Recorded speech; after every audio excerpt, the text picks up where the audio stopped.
If you're holding Iraqi dinar, you've probably heard two phrases thrown around lately: the 2026 budget rate and currency stability.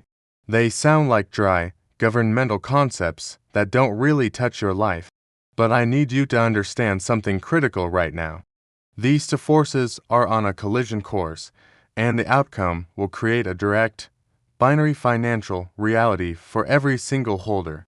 One path leads to a structured, but limited, opportunity. The other leads to a fundamentally different kind of financial asset. And you cannot prepare for both in the same way. Your strategy for the next 12 months hinges on understanding which of these two masters the budget or the currency market will ultimately win.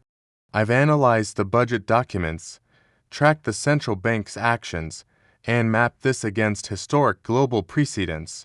What I found is that most people are focused on the wrong number, and it's about to cost them a significant amount of potential value.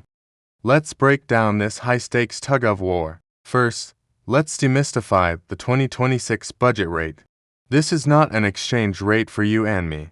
This is an internal, governmental accounting figure. When Iraq's parliament passes a budget, they must project their revenues in Iraqi dinar. Their largest revenue, by far, is oil, which is sold internationally for US dollars. So, they take their projected dollar income from oil and divide it by a budget rate to create their IQD revenue number. For the 2026 budget, that rate is being hotly debated.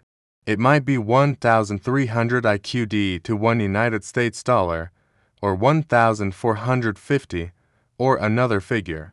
Here's why this matters to you. This rate is a political pressure valve, not an economic signal. If Parliament sets the rate artificially high, say, at 1,300 IQD per dollar, it makes their budget look larger in dinar terms. They can promise more spending, more projects, but it also implicitly acknowledges that the dinar is weak. It locks the government into a fiscal policy that is dependent on a weak currency. Their entire spending plan is built on that foundation. They cannot then suddenly introduce a strong, revalued dinar without blowing their own budget math to pieces. So, the budget rate is a ceiling of political convenience. It is the government telling you the absolute maximum strength they are currently willing to accommodate in their planning. It is not a target, it is a constraint. Now, let's contrast that with currency stability. When economists and the Central Bank of Iraq speak of stability, they are not talking about the dinar being permanently weak.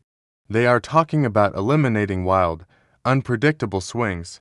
True stability for a nation like Iraq means establishing a credible, predictable exchange rate that attracts foreign investment, kills the black market, and allows for long-term contracts.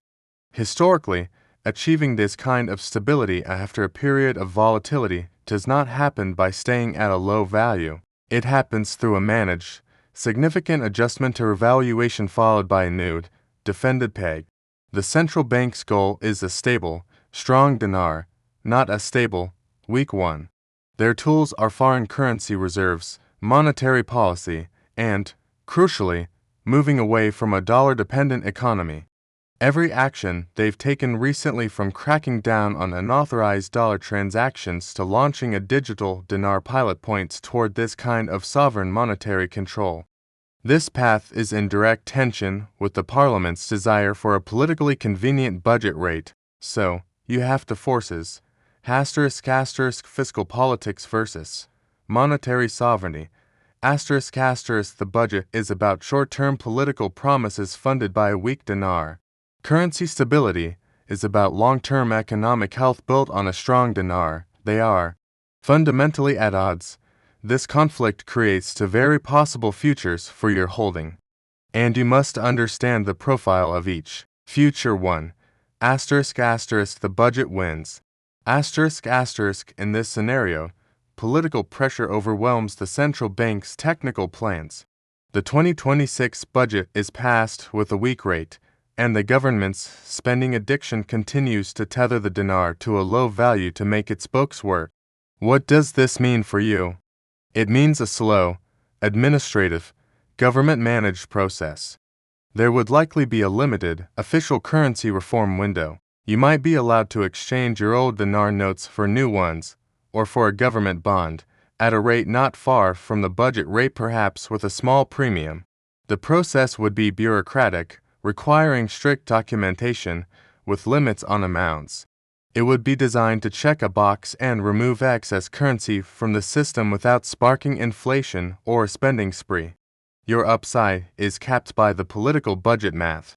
Your action in this future is about flawless documentation and navigating a government program. Future 2, *** stability wins. *** Here, the central bank, backed by key international agreements, succeeds in its technical project. They execute a sovereign monetary reset.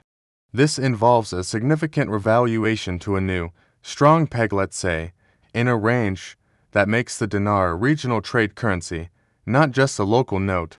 This is followed by a period of fierce defense of that new peg using their reserves. In this future, the budget is forcibly rewritten afterward. What does this mean for you? It means your asset transforms from a speculative note into a legitimate, strong foreign currency holding. Exchanges would happen through the global forex system and international banks, not just a government program. The process would be more market-driven, though still with stringent international compliance to prevent money laundering. Your upside is determined by the new monetary policy and market confidence, not a political budget line item. Your action in this future is about having your holding recognized as a legitimate international asset by a global bank. Your preparation now is critical because both paths require the same foundational step, but lead to very different second steps. The universal first step is ***, absolute documentation legitimacy. ***, no matter which future plays out, you must prove your holding is legal, clean, and traceable.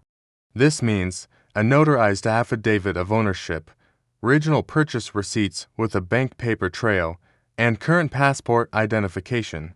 This dossier is your non-negotiable ticket to even approach the gate. Where you take that dossier depends on which future you believe is more likely.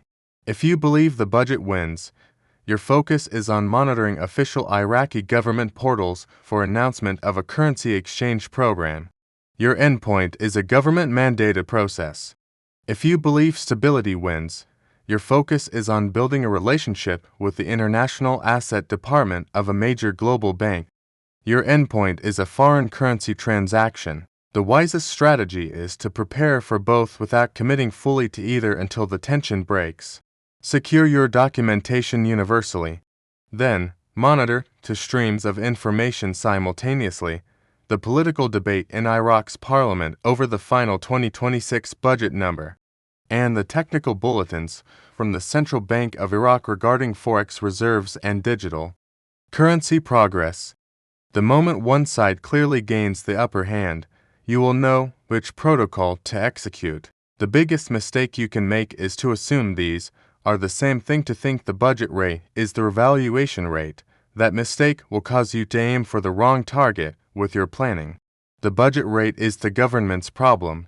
Currency stability is the central bank's mission. Your IQD is caught between them. Your job is not to pick a side in their battle, but to understand the battlefield so clearly that you're ready to move no matter which flag is raised when the dust settles. Prepare your documents. Understand the two distinct futures, and watch the conflict between Iraq's political present and its economic future unfold. Your next move depends entirely on which one emerges victorious.